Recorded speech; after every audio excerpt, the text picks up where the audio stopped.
سلامونه دوستانو، ستړي مه شئ. د متحده عربي اماراتو له الین ښار څخه تحفه را رسېدلې.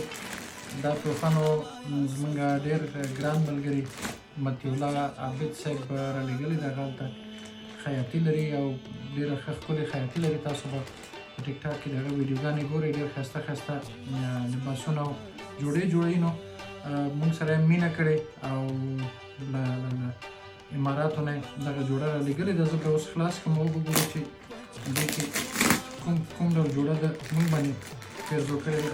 صبر وکړئ چې زه یې خلاص کړم داسې چې وګورو چې څه پکې راوځي.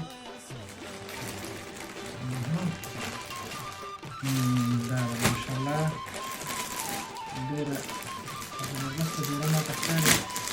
سوال یې دا دی چې دا د افغانستان درې رنګه ملي بیرغ جوړه ده.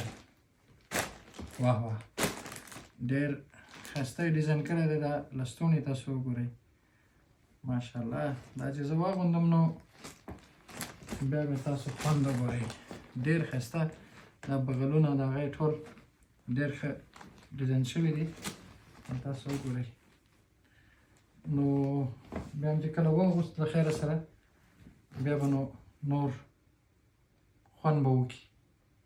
نو ډېره مننه عابد جانه، کور دې ودان، له مینې دې یوه نړۍ مننه. ډېره خواري دې کړې ده او ډېره مینه او پیرزوینه دې کړې ده. کور دې ودان، الله دې آباد لره.